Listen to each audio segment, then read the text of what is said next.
alcoholics, and to practice these principles in all of our affairs. Now you may exclaim, what an order! I can't go through with it. But do not be discouraged. No one among us has been able to maintain anything like perfect adherence to these principles. We're not saints. The point is that we're willing to grow along spiritual lines. The principles we've set down are guides to progress. We claim spiritual progress rather than spiritual perfection. Our description of the alcoholic. We found that in the doctor's opinion, Bill's story, some of it in chapters 2 and 3. The chapter to the agnostic. Chapter 4. And our personal adventures before and after. Bill's story and those in the back of the book. Have been designed to sell you 3 pertinent ideas. Well, Bill was a salesman, you know. A, that you are alcoholic and cannot manage your own life. Step 1. B, that probably no human power can relieve your alcoholism. Part of step 2. C, that God can and will. The rest of step 2. Now, if you're not convinced on these vital issues, you ought to reread the book to this point, or else just throw it away. I don't think he was kidding around, was he? You know, it's evident that Bill did not intend for this to be a set of suggestions. He intended for it to be a set of directions. He said so 3 or 4 different times. A set of directions to the individual alcoholic on how to recover from alcoholism. Because he kept saying, you got to do this, and you got to do that, and you, and you, and you, and you, and you. And that's when the crap hit the fan. Now, the other member said, Bill, you don't have any business giving anybody directions. Nobody can give directions in this little fellowship. And they said, you don't have any business telling any individuals what they have to do. And they said, Bill, this sounds too much like the Oxford Group Absolutes. You're talking about on your knees, holding nothing back, complete amends. Sounds too much like absolute honesty, so on and so on and so forth. They said, you need to change this. And Bill said, no, I don't either. I'm not going to change this. And they said, well, yeah, you are. And he said, no, I'm not. And they said, Bill, don't you remember? This is not your book, it's ours. And we have the right to insist on changing it any way we want to. And Bill said, I don't care. I'm not going to change it. And they said, yeah, you are. And he said, what you guys don't understand, these aren't even my words.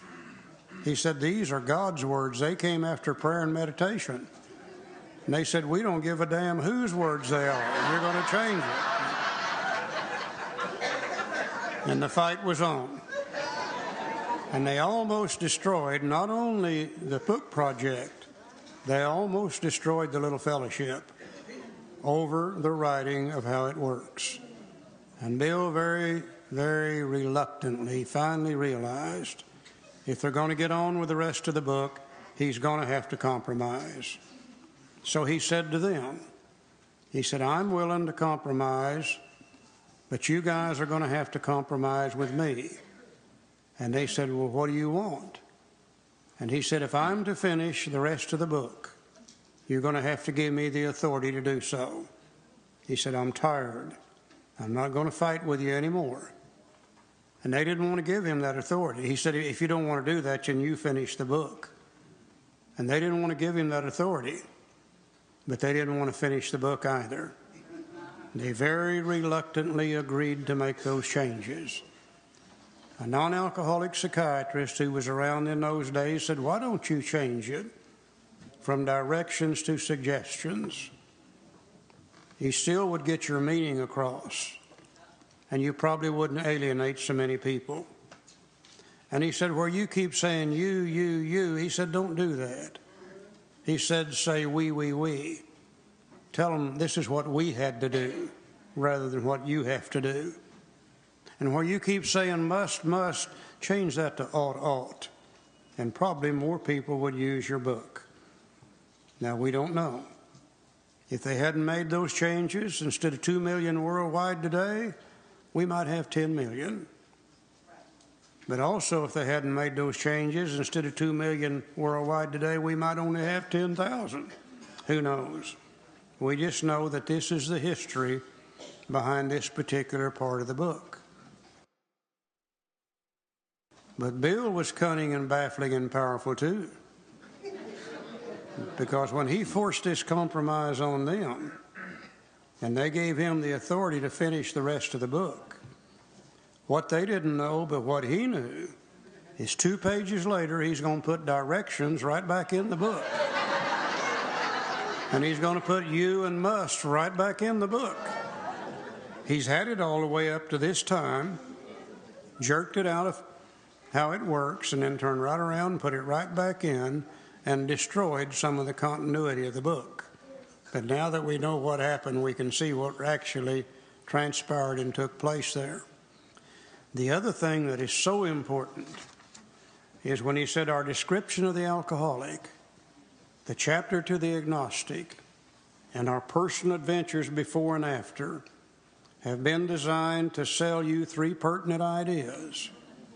And the 3 pertinent ideas are contained in steps 1 and 2. And then he said, if you're not convinced on these vital issues, you ought to reread the book to this point, or else throw it away, because you can't go any further unless you got 1 and 2 behind you. People come to us today and they say, well, how do you work steps 1 and 2? And we say, you don't. They're not working steps. They're not action steps. They're conclusions of the mind that we draw based on information presented to us in the doctor's opinion in the first 4 chapters. I've always been powerless over alcohol. My life has always been unmanageable because of that. I just did not know that, nor did I know why, and not until I read the doctor's opinion in the first 4 chapters. There's always been a power greater than I am could restore me to sanity. I just didn't think that power would do so, nor did I understand the insanity I had to be restored from until I read the doctor's opinion in the first 4 chapters. Now, if I can say to myself today, you betcha, I'm powerless over alcohol, my life has become unmanageable, I'm through with step 1. If I can say to myself today, you betcha, I believe there's a power greater than I am can restore me to sanity, I'm through with step 2. And I don't think it's by accident the very next statement in the book says, being convinced on those vital issues, being convinced, we are now at step 3. You see, that's why you can't start with chapter 5, because chapter 5 starts with step 3. And it's hard to start with 3 unless you got 1 and 2 behind you from the doctor's opinion and the first 4 chapters, Joe. So it said, being convinced we were at step 3. We're not ready to take step 3 yet. We're just at step 3. Let's talk about 3 for just a little bit, and then we'll take a break. Okay. Which is that we decided to turn our will and our life over to God's way understood Him. Just what do we mean by that? Just what do we do? Well, that's a good question, isn't it? We're going to make a decision to turn our will. What is our will? Our will is our thinking. Our life is our actions. We're going to make a decision to turn our thinking and our life, our actions, over the care and direction of God as we understood Him. Major, major decisions to be made here. I hear many people today say, I've been in AA 5 years. My life's still all screwed up. Don't understand why. Because I turned it over to God 4 years ago when it took step 3. No, we don't turn anything over to God in step 3. We make a decision to turn something over. And the word decision itself implies there's going to have to be some further action. A good example in my own life, my wife Barbara and I, some years ago, we decided to go to Los Angeles, California to visit some relatives. But we didn't do anything to carry out that decision. And sure enough, we didn't get to California either. The second year in a row, we made the same decision. Still didn't do anything to carry it out, and we didn't get to California either. Third year in a row, we made the same decision, only this time it was a little different. I took the car down and had it serviced. Barbara packed some clothes and a little food, and we got in our car and we drove from our home to Tulsa, Oklahoma. Then we drove to Oklahoma City. Then we drove to Amarillo, Texas. Then we drove to Albuquerque, New Mexico. Then we drove to Flagstaff, Arizona. Then we drove to Barstow, California. Then we drove to Los Angeles. And we ended up visiting with our relatives in their living room. Not because we made a decision to do so, but because we took the action necessary to carry out that decision. All we're doing in step 3 is making a decision to do something. What are we deciding to do? We're making a decision to turn our will over to the care, and the step originally said, and direction of God as we understood Him. Now, what is our will? Our will is nothing more than our thinking apparatus. Our will is nothing more than this thing up here in our head that tells us what to do and what not to do. You know, a good example of tying will and thinking together is, let's say some of us are beginning to approach the end of our lives. We've gathered up a few material things and we become concerned with what's going to happen to them when we pass on. If we get concerned enough, we'll go sit down with an attorney and we'll tell that attorney what we want done with these things. I want this to go to my wife, I want this to go to my daughter, I want this to go to my son, and etc. And that attorney will take my thinking from my mind that day, write it down in legal terms on a sheet of paper, and I'll sign it, and maybe the attorney will sign it as a witness, and we put it in a safe. Now, a year or two later, sure enough, I kicked the bucket. And if my family's like the rest of them, they're not going to wait very long. They're going to call the undertaker and say, come and get him ready so we can get him out there and get him in the ground. Hell, used to, they waited 4 or 5 days. To now, they do it in just a day or two. They don't waste much time. They take me out to the cemetery, and I'm suspended in a box over a hole in the ground. Few people standing around it, and I hope they're AA people. And hopefully somebody will utter a little prayer. And then they'll start dropping me in the hole. Now, if my family's like the rest of them, they don't even wait till I get to the bottom of the hole. They jump in the car and they go right back to that attorney's office. And that attorney gets out that piece of paper and reads to them my thinking when I was in that office 2 or 3 years prior to that time. We know they call that piece of paper a will, and it's not by accident. Will, thinking, mind are all synonymous. I'm making a decision to turn my thinking apparatus over to the care of God as I understand Him. And by the way, as far as we know, we're the only species on earth that's ever faced with this decision. Because as far as we know, we're the only species on earth that has this thing called self-will. Everything else on earth, they operate on God's will in God's time. But for some reason, He gave us the right to operate on self-will or God's will. So we're making a decision to turn our will over to the care of God as we understand Him. What else are we deciding to turn over?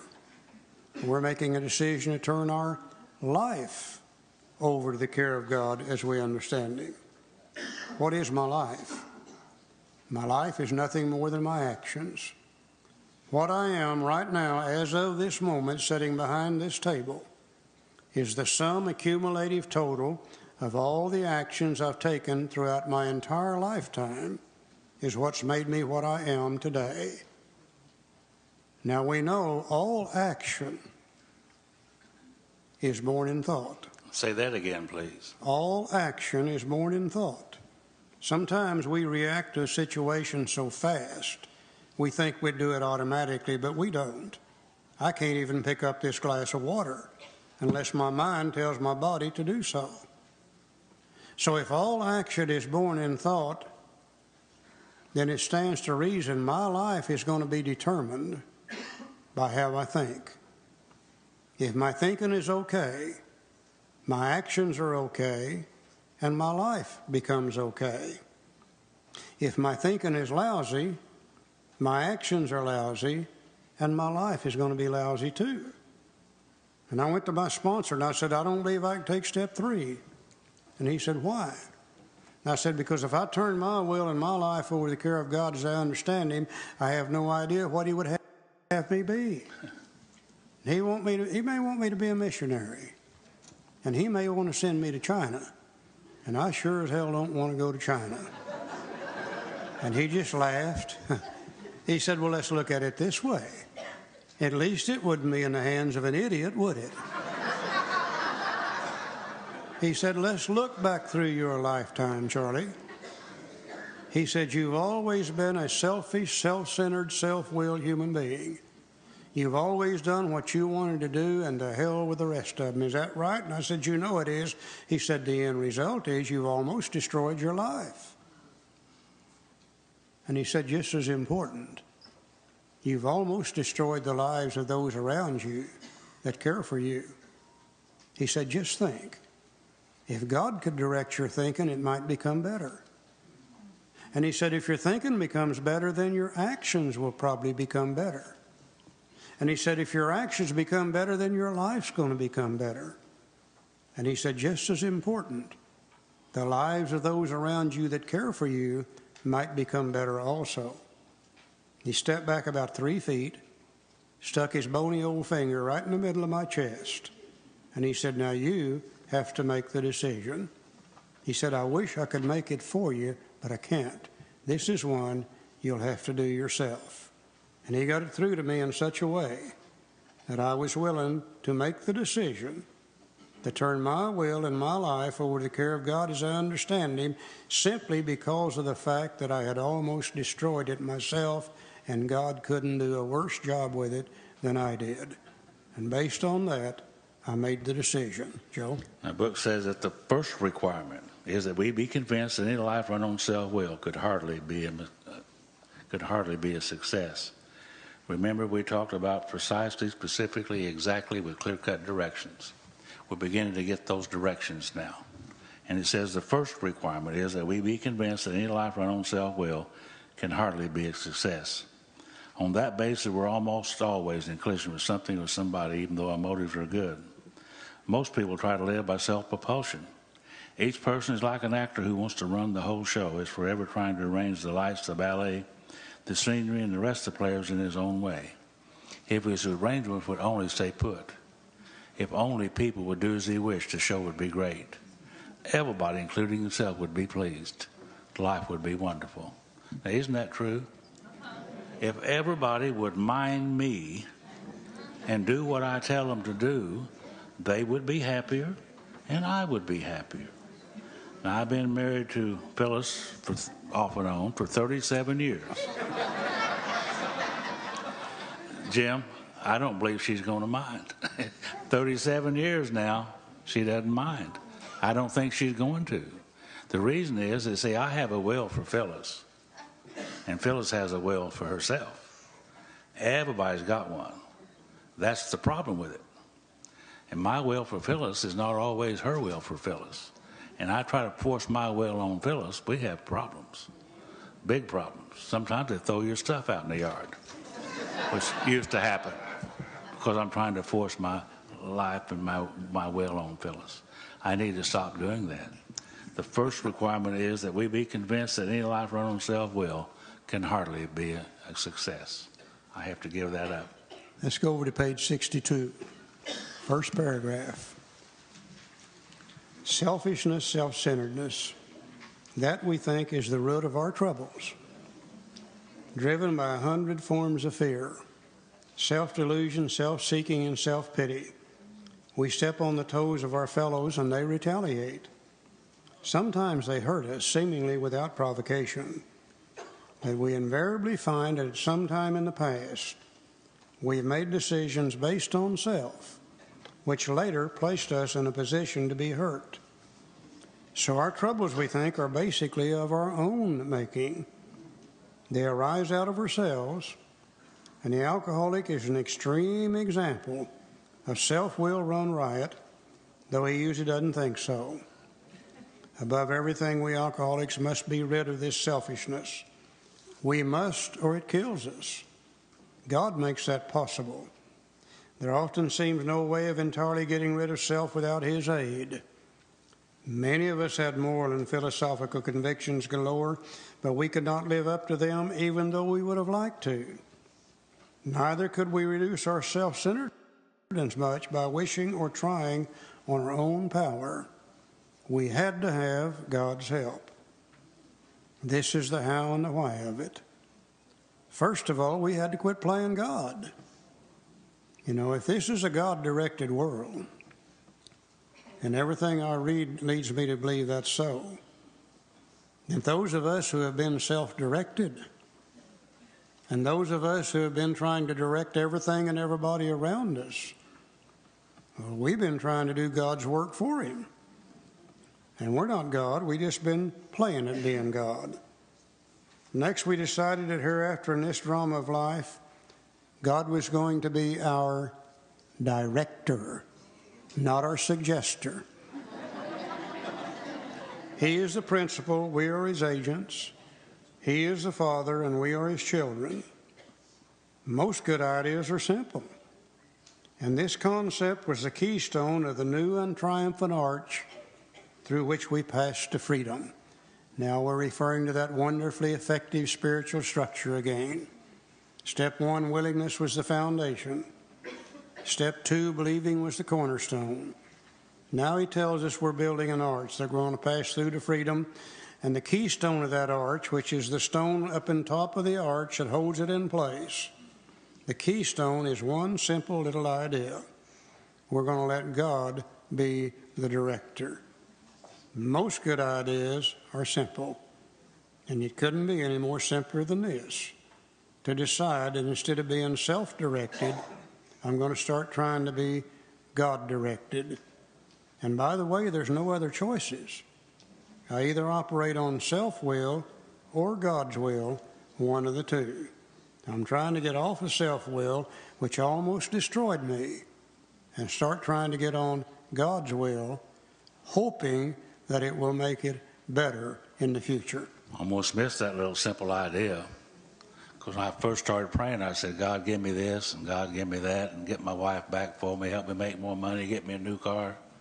I used God like you would an errand boy to go out and take care of stuff for me. And after I've been sober for a while, I read in that other big book, it said he worked for 6 days, and then he rested.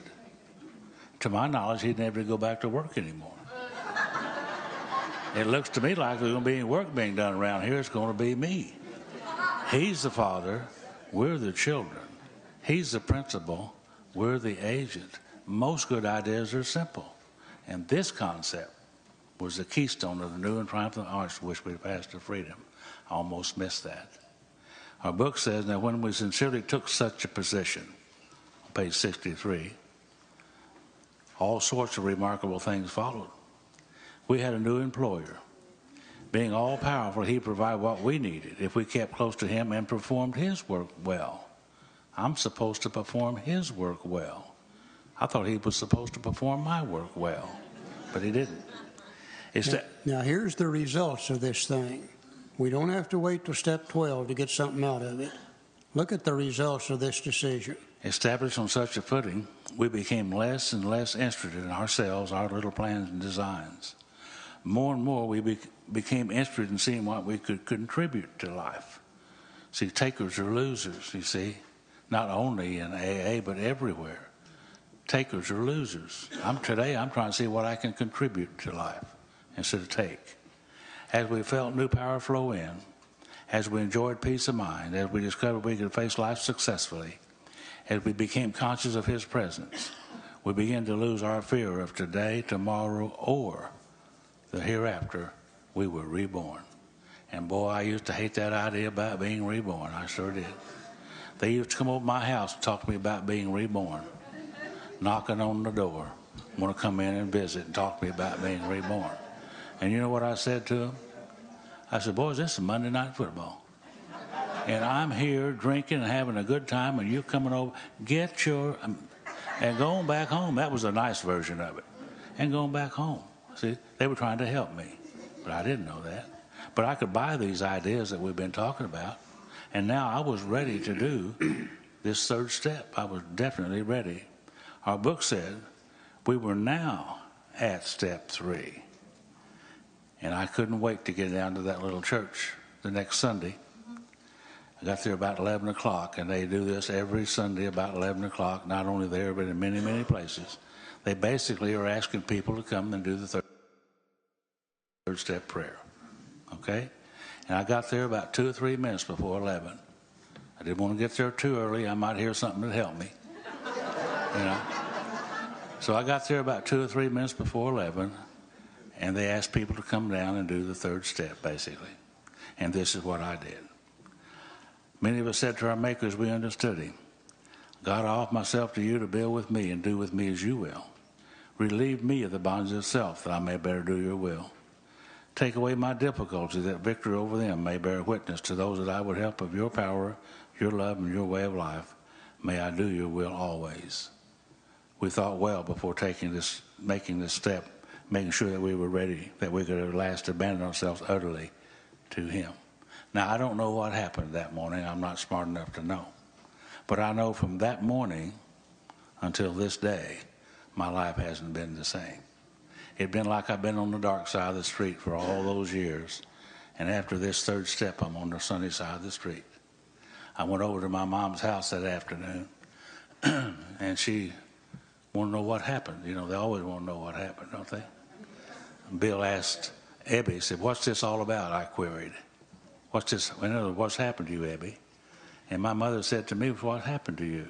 Benny Joe, that's my name. That's what she called me. Mm-hmm. And I told her about this experience, and she smiled.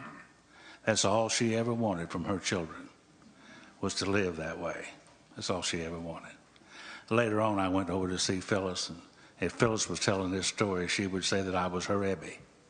There was something about my eyes. I was inexplicably different, she said. What happened? See, I don't know. There's a story in that other big book. They asked that guy, I said, what happened to you? He said, I don't know. He said, I was blind and now I can see. I don't know. I was drunk and now I'm sober. That's all I really do know, you see. We thought well before taking this step, making sure we were ready, that we could at last abandon ourselves utterly to him. And I think utterly means completely, wholeheartedly, the whole ball of wax. Don't make the mistake I did. First time I took step 3, I got on my knees, which I very seldom did. And I said, God, I offer myself to thee to build with me and do with me as thou wilt. Relieve me of the bondage yourself, so on and so forth. And I said, now this applies to my alcohol.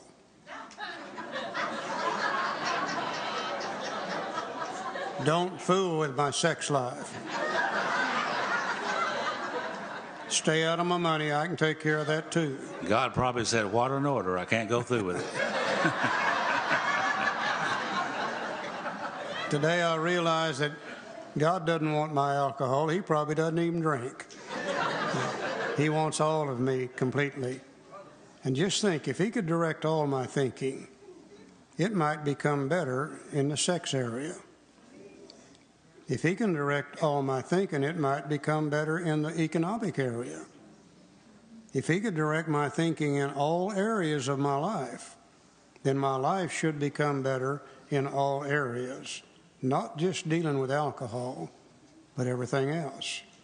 We found it very desirable to take this spiritual step with an understanding person, such as our wife, best friend, or spiritual advisor. You know, we are, as human beings, we are tridimensional creatures. We are meant to live with God. We're meant to live with ourselves. We're meant to live with our fellow human beings.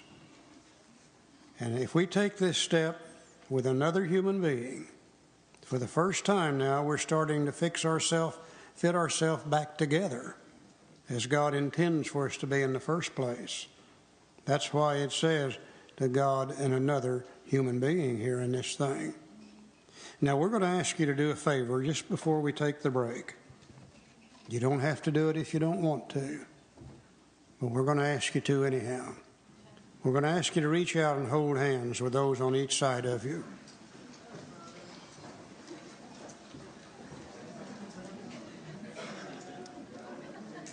And I'm going to read this step, and I'm going to ask you to repeat it after me. God, I offer myself to Thee, God, I offer myself to Thee, to build with me and do with me as Thou wilt. to build with me and do with me as Thy will. Relieve me of the bondage of self, Relieve me of the bondage of self, that I may better do Thy will. that I may better do Thy will. Take away my difficulties, Take away my difficulties, that victory over them may bear witness that victory over them may bear witness to those I would help of Thy power, to those that I would help of Thy power, Thy love, and Thy way of life. and Thy way of life. May I do Thy will always. May I do Thy will always. Amen. Amen. You'll never have to worry about step 3. You've just taken it right now.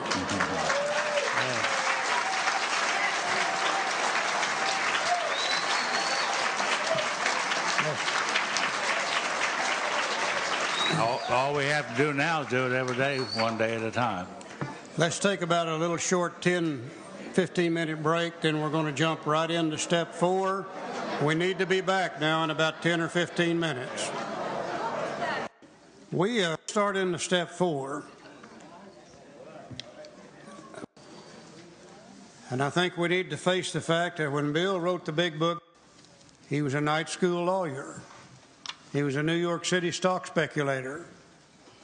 But when he wrote the big book, he was able to write one of the most spiritual books dealing with human nature the world's ever seen.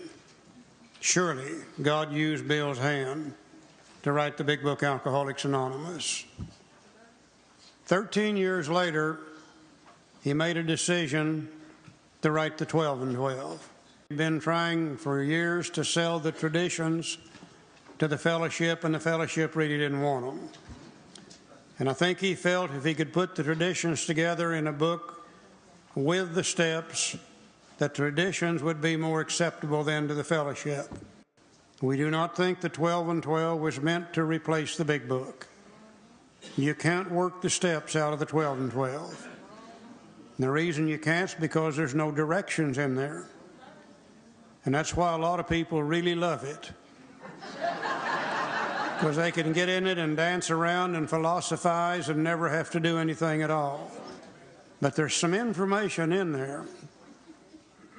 And in the 12 and 12, he talks about, and actually it's in step 4, about the first 2 or 3 pages, he talks about the 3 basic instincts of life, which are God-given, and that they're absolutely necessary for survival of the human race. Let's take a look at them for just a few minutes. It'll really show why we need to take step 3, and it's going to set us up with some information that we need for step 4. Joe, you want to put that on the screen? This coffee, you mean? Oh. And of course, you got a picture now to match this in your handout sheet. And Bill tells us there that all human beings are born with these 3 basic instincts of life, that they are God-given, they are absolutely necessary for survival of the human race, and therefore they are good things. He talks about the social instinct, the security instinct, and the sex instinct. Yeah. My feelings exactly. And under the social instinct, he said all human beings are born with a desire to be liked, to be accepted, to be respected by other people. He said all human beings are born with a desire to come together in groups with other human beings. And he said if we didn't have those desires, if we cared nothing about each other, that the world would go into a complete dog-eat-dog situation, complete anarchy would reign, and under those conditions, the human race would simply fail to survive. So those feelings that you and I have, to be liked, to be accepted, to be respected, to come together in groups with other human beings, they are good, God-given things, and therefore they are good. He uses several terms under that social instinct. He uses the word companionship, and that's nothing more than wanting to belong or to be accepted by other people. So many of us grew up on the outside of the crowd looking in, wanted to be a part of and knew we could not be, and knew that whatever we said, whatever we did would be wrong and people would laugh and we would be embarrassed, and always scared to death with what other people thought of us. He uses the term prestige. Prestige is wanting to be recognized or be accepted as the leader of the group. And the world needs leaders. Somebody has to make decisions. I guess even in the old caveman days, somebody had to say, "Jewel, get behind that tree with your spear. Billy Jack, you get behind that bush with your club. And Mary Jo and I'll run this sucker through here and we'll have something to eat." Somebody has to do that. And most people will take one of two directions. Either let me be a part of, or let me be the leader of. And in either case, it's going to be based upon what other people think of us. If they like us and accept us, we can become those things. Bill said it in his story. The great drive for success was on. I'd prove to the world I'm important. Self-esteem. Self-esteem is what we think of ourselves. And it's either usually too high or too low, one of the two. And it's usually based upon what other people think of us or what we think other people think of us. And if they like us and accept us and respect us, then we feel pretty good toward ourselves. If they don't, we feel pretty lousy toward ourselves. Pride. And I'm glad I got in the habit of going to the dictionary. I always thought pride was something you're supposed to have. As a young boy growing up, all I ever wanted to be was a man who walked tall with pride and a little bit sideways like John Wayne did. That's all I ever wanted to be. But the dictionary defines it as an excessive and unjustified opinion of oneself. It's either too high or too low. It's very seldom the truth. Personal relationships are relations with the world, other human beings and the world around us. Ambitions are our plans for the future to gain acceptance, power, recognition, prestige, and etc. All human beings have these feelings. Now, if we want to be liked and accepted and respected by the world and the people in it, the first thing we got to do is decide, well, what is it we need to do? What is it we need to become? And society teaches us these things as we grow up. And as we watch the adults and we see what they do and we read about things, then we, in turn, begin to set goals for ourselves. And we write up a little script in our head as to what we're going to become and what we're going to do. And it'll vary in different parts of the world. One part of the world is to have a good education. Another part of the world is to be a large landowner. Another part of the world is to have a big family. Another part of the world is to be a good fisherman. It could be any number of things. And as we grow up, we determine what we're going to become. And we begin to set goals and we begin to work toward the completion of those goals. And as we work toward the completion of those goals, we're going to have to work at it. You can't just be a bum and sit on your duff and have people like you and accept you and respect you. At the same token, we're going to have to make some sacrifices. There are some things that I would really like to do as a human being that are very exciting and very pleasurable. But if I do them and you catch me at it, you're not going to like me at all. And I don't think you and I would do the work necessary to reach the goal, nor make the sacrifices necessary to be acceptable, unless we got a reward for doing so. And the great reward comes at the moment of successful completion of the goal. How many of us have set that goal for the education, for the new business, whatever it might be? And we work and we work and we strive and we strive.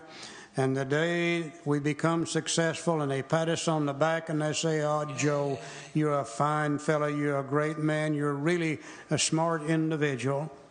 And we get that praise and recognition, and there's a feeling that comes over us which really is one of those indescribably wonderful feelings. The only thing wrong with it, though, it seems to be just a temporary feeling. You no sooner reach the goal, you get the praise, you get the recognition, it feels great, and then you look around and you say, "Well, is this all there is to it?" And you set another goal. And you work and you work and you strive and you strive and you reach the new goal and you get the praise and the power and the recognition that comes with it, but it doesn't last long, and you set another goal. And it seems to create within we human beings an insatiable desire for more and more recognition, more and more acceptance, more and more power, and we're not getting it fast enough, not giving it to us the way we think they ought to. So what do? Well, we start taking shortcuts. We start doing a little lying, a little conning, a little manipulating, a little stepping on other people's toes and climbing on their backs. And the instant we do so, we create pain and suffering for others. They retaliate against us and create pain and suffering for us. The book says it's plain that a life run on self-will can hardly ever be a success, because under those conditions we're always in collision with people, places, and things.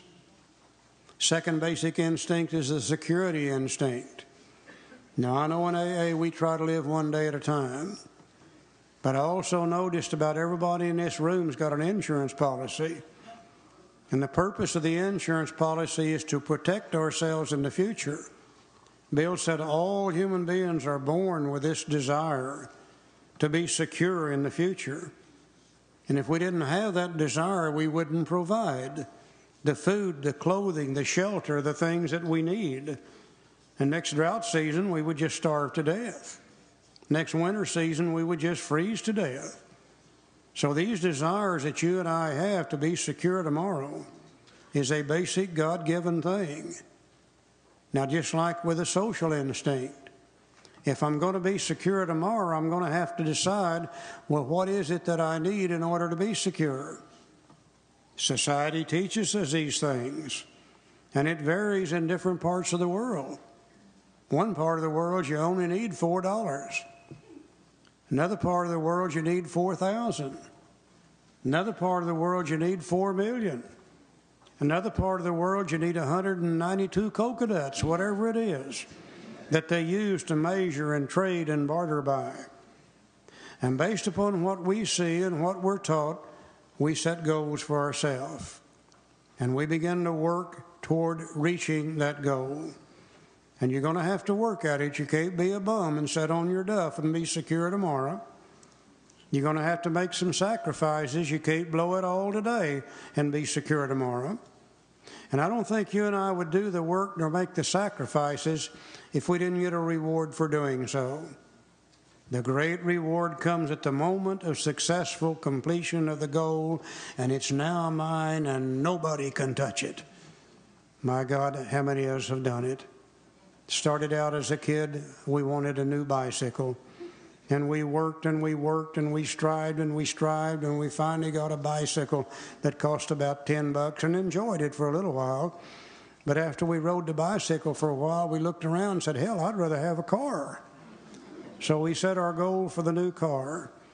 Then we set our goal for the new dress, for the new shoes, for the new home, for the new furniture, for the new this and for the new that, for the new business, for the new piece of property. And we work and we work and we strive and we strive and we reach the goal, and every time we reach it and nobody can take it away from us, my God, what a great feeling that is. When I was a kid growing up, hardly anybody ever owned their own home. Nearly everybody rented, and once in a great while, somebody would get enough money to make a down payment on a little old 3-room shack of some kind, and they would pay and pay and pay and pay and pay and pay, and the day that sucker was paid off, you know what we did? We had a party. We called in all the neighbors, and we celebrated by burning the mortgage. They can't take it away from us now. What a great feeling that is.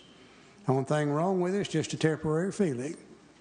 I no sooner get the new car and I look around and that guy right there's got a Cadillac and I'm driving a Chevrolet. This guy over here's got a Brooks Brothers suit and I bought mine at Kmart's, and it caused us to set a new goal. And we work and we work and we strive and we strive, and it seems to create within we human beings an insatiable desire for more and more and more and more and more, and we're not getting it fast enough, not giving it to us like we think they should. So what do? We take shortcuts, we lie, we cheat, we steal, we con, we manipulate.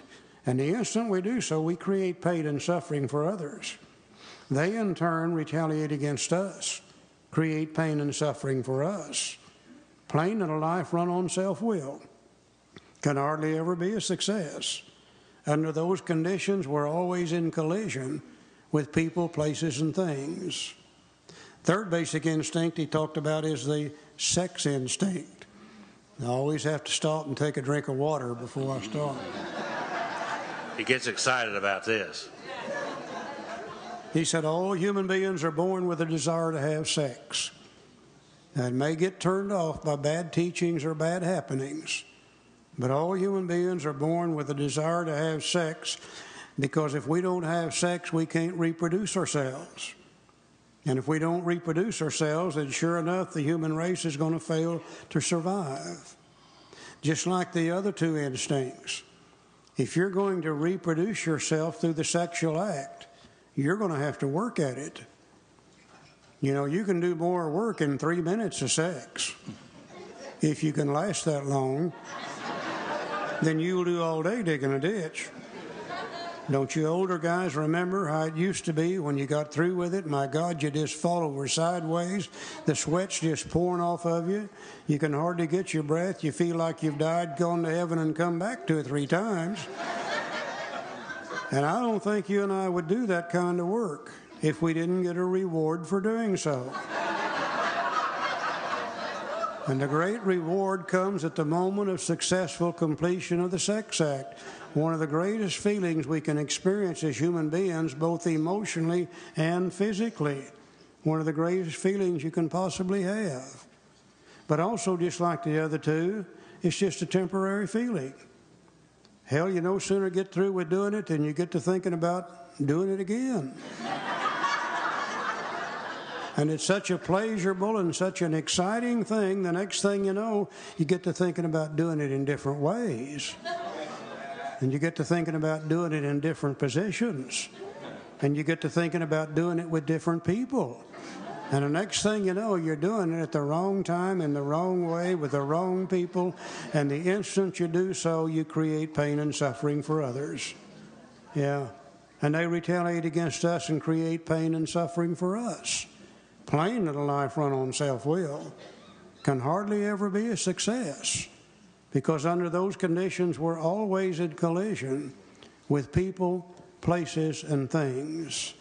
God knows that these things are necessary for our survival. He also knows that we're not going to do these things if it's not pleasurable. And there's where the rub comes in. It is so pleasurable that all human beings, at one time or another, will overdo in one or more of these areas and create pain and suffering for other people. It's just about that simple.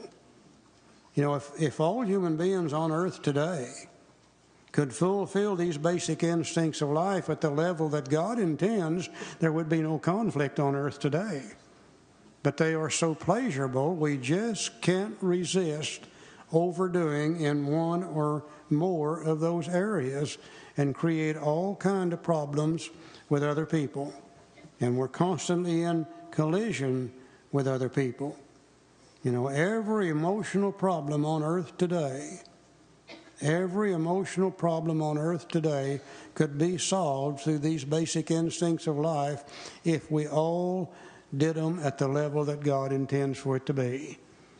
Every emotional problem stems from these 3 basic instincts of life. Now, coming out of those 3 basic instincts, you see a little circle called self. That's where self-will comes from. Trying to fulfill these basic instincts of life. And that's what causes us to think the way we think and causes us to do the things that we do. And coming out of that self circle, you see another one called wrongs. That's the word we have to look at.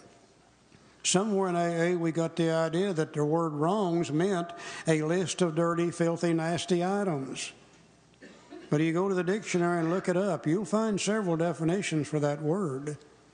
One definition of the word wrong is incorrect judgment of others. A little later on in step 4, we're going to find out that's exactly what a resentment is. Another definition of the word wrong is incorrect believing. A little later on in the 4th step, we're going to find out that's what most of our fears are. They're really not true. Another definition of the word wrong are the harms and hurts that we do to others. And a little later on in step 4, we're going to look at those things and see the truth behind them. Now, it's very easy to spot a selfish, self-centered human being. They will always display 3 common manifestations of self. Number 1, they're going to be madder than hell all the time. Damn him and damn her, and by God, I'll show them, and they're not going to treat me that way, and I'll get even with those SOBs, and blah, blah, blah, blah, blah, blah, blah, blah, blah, blah, blah. Selfish, self-centered human being scared to death. Can't depend on God. Can't depend on other human beings. If we're an alcoholic reaching the end of the road, we can't depend on ourselves anymore. And we don't know what's going to happen tomorrow, but we know when it gets here, it's not going to be worth a damn, whatever it is. Absolutely scared to death. Selfish, self-centered human beings, in trying to fulfill these basic instincts of life, and in overdoing them, is always going to create harms and hurts for other people. And we're not drunken bums. We got a conscience. And the guilt and the remorse associated with those things just literally eat us up. And it's easy to see that selfish, self-centered human being. They're always mad, always afraid, and they're always filled with guilt and remorse. Now, we're trying to find a way to live where we can have a little peace of mind and serenity so that we can stay sober in the future.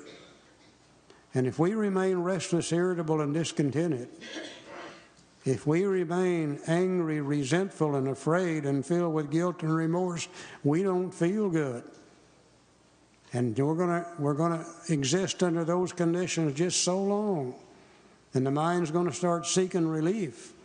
It's going to start thinking about the sense of ease and comfort that comes at once by taking a couple of drinks. Next thing you know, we become insane, and we end up drunk all over again. So we're going to have to do something about the way we think, about these things in our mind that are the result of a life lived on self-will.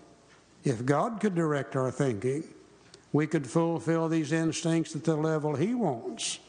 If I direct my thinking, I'll fulfill them at the level I want, and I will always overdo. It's just that simple.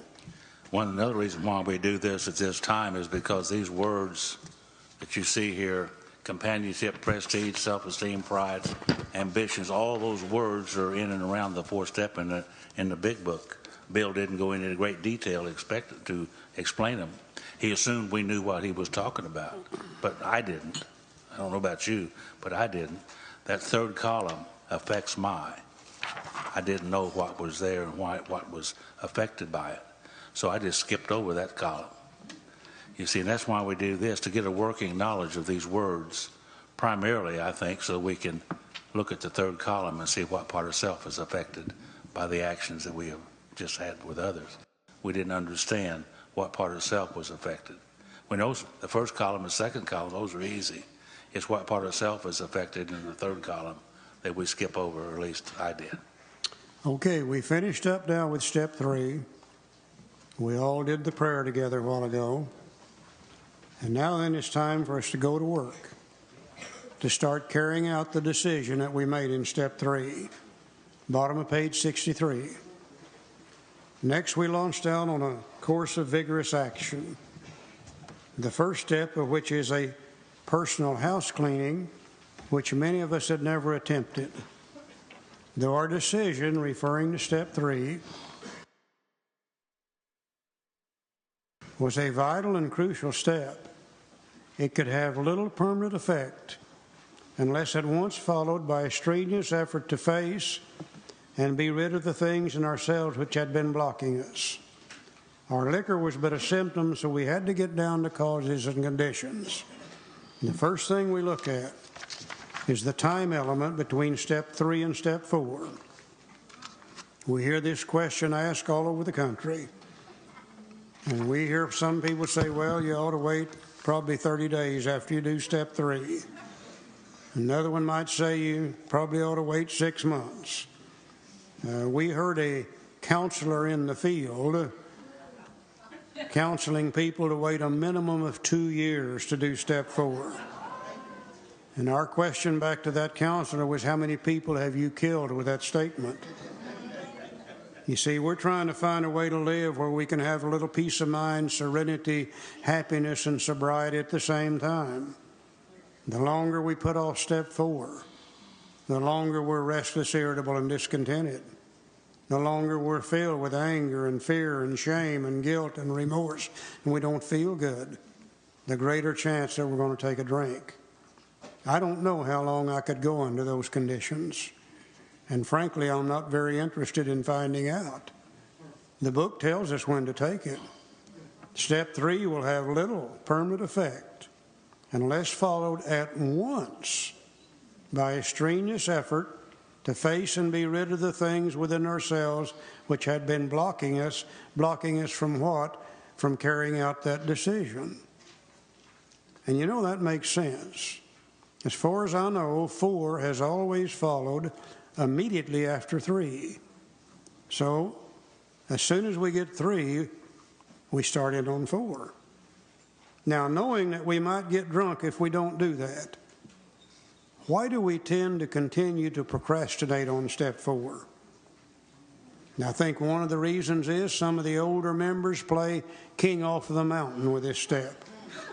They say, just wait till you get to step 4. By God, we just literally scare them to death.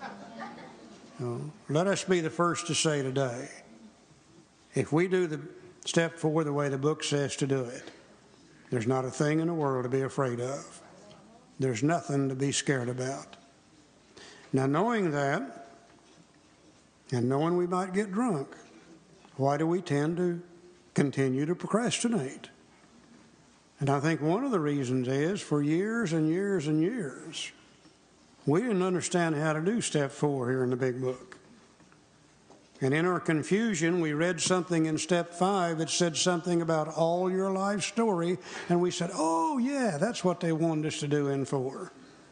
And we began to write our life story for step 4. Now, my life story probably wasn't very important to other people. Must have been to me, though, because I had 92 pages in it. And I took it to another poor, suffering alcoholic and asked him to read it. And he read it and said, not very pretty, is it? And I said, no. And he threw it in a waste paper basket. He said, you'll never have to be that way again. I learned nothing to contribute to my alcoholism by the writing of my life story. Everything I wrote down, I already knew. And as I look back at it today, 95% of my life story has nothing to do with my alcoholism. The fact that I was born in 1929 has nothing to do with my alcoholism. May have something to do with somebody else's alcoholism, but not mine. The fact that I graduated from high school age 17, went immediately in the service, I don't think it's got a thing to do with my alcoholism. In fact, I was married at age 21, got nothing to do with it. But I tell you what it did do. The 95% that had nothing to do with it very effectively covered up the 5% that did. And I learned nothing to contribute to my alcoholism from the writing of my life story. So in desperation, somebody in Minneapolis, Minnesota wrote a 4-step inventory guide. And we got the Minneapolis guide, combined it with a big book, and we got more confused yet. Somebody in Dallas, Texas wrote a 4-step inventory guide.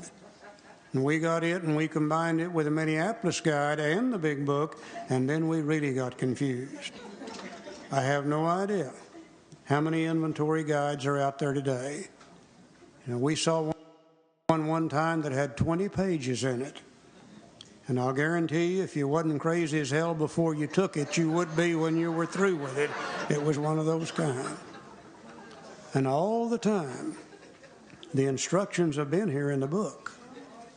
We just didn't understand how Bill writes. And if we're going to understand how to do step 4, we just got to kind of sit back and relax. And we got to realize 2 things. Number 1, Bill loves to teach by making comparisons, talking about something we already know to teach us something new. He loves to compare 2 different things. Another thing he does all the way through the book, he repeats himself quite often, but when he does, he finds a different word that means the same thing. Bearing those 2 things in mind, let's just kind of sit back and relax, and let's see if we can't see how simple this thing really is. We're going to put a little picture up here on the screen. You got one that'll match it, called the Step 4 Inventory Comparison.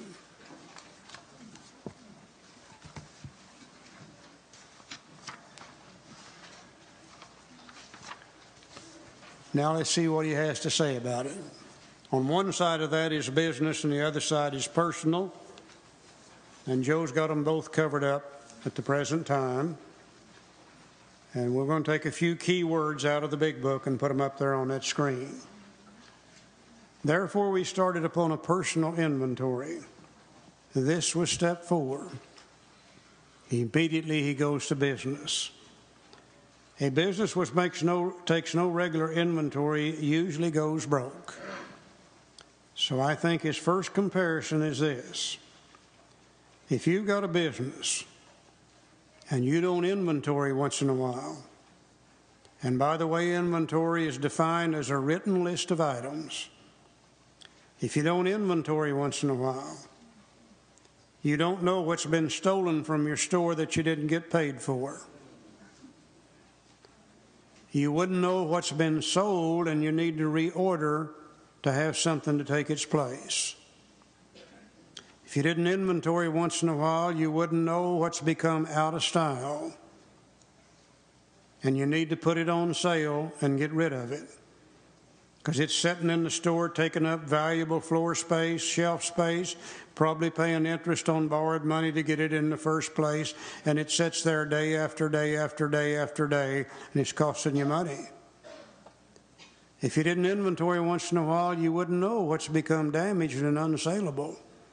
Nobody wants to buy it, and you need to get it out of there so you can put new items in its place, because the old damaged and unsaleable goods very effectively blocks out the new items coming in. You don't have room for it.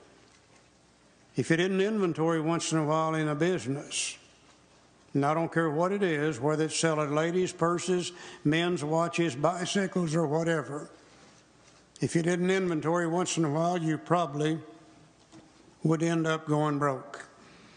And I think everybody would agree with that. Well, here's his first comparison between the business inventory and the personal inventory. In our personal lives, we have a business too. And our personal business is the business of finding a way to live, where we can be sober and have a little peace of mind and serenity and happiness at the same time. And if we don't inventory in our personal business of sobriety, then we're probably going to go broke too. And going broke for us is simply to go back to drinking. So whether we're taking a business inventory or a personal inventory, in either case, without it, we're probably going to go broke. And I think just about everybody would agree with that.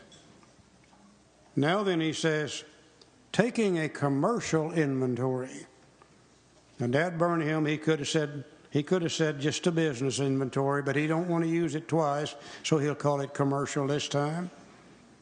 Taking a commercial inventory is a fact-finding, and we're putting fact-finding under the business. And a fact-facing process, and we're putting fact-facing under business. It is an effort to discover the truth, and we're putting truth under business. About the stock in trade, and we're putting stock in trade under business. The stock in trade's what's in there to sell. The ladies' purses, the men's watches, the bicycles, or whatever. One object is to disclose damaged or unsaleable goods. And we're putting disclosed damaged or unsaleable goods under business. And to get rid of them promptly and without regret. We're putting get rid of them promptly and without regret under business. If the owner of the business is to be successful, he cannot fool himself about values. He's going to have to be honest. Now, he doesn't like to admit that he made a mistake. And he may say, well, the reason these ladies aren't buying these purses is they just don't understand what's good for them. And he may keep them in there much, much longer than he should. And if he does, it's going to cost him money every time he does it. He's got to be honest. Is there anybody in here would have any argument with this statement that Bill just made about taking a business inventory? We're going to try to find the facts.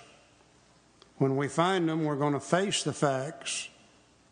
We're trying to discover the truth about the stock in trade, and we're looking for the damaged and unsaleable goods. The good items don't cause us to go broke. They sell over and over and over every day, and we make money on those. The damaged and unsaleable goods is what's going to cause us to go broke. When we find them, we're going to get them out of there promptly and without regret. Until they are removed, good items cannot take their place. And we're looking for the stock in trade that is damaged. Is that okay with everybody? Yes. All right, now watch him. He wrote a step for us, using a series of words that mean exactly the same thing as these words that he used in the business inventory. He said we made a searching, and we're putting searching straight across from fact-finding. To find the facts, to search out the facts, means the same thing. We made a searching and fearless, and we're putting fearless straight across from fact-facing. To fearlessly look at those things, to face those things as they really are. We made a searching and fearless moral. And there's where we got in trouble. We said, oh, damn, there it is. There's that list of dirty, filthy, nasty items. And we don't want to look at them, and we sure don't want to show them to somebody else. I'm not really sure all Bill Wilson knew. But I know one thing, this guy understood the English language. And I really believe if he'd wanted you and I to make a list of dirty, filthy, nasty items, I think he would have said we made a searching and fearless amoral or immoral inventory. He didn't say that, he said moral.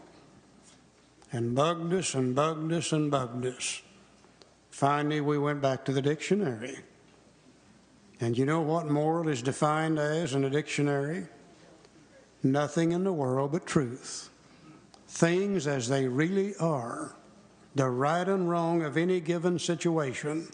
So moral and truth mean identically the same thing. We made a searching and fearless moral inventory of what?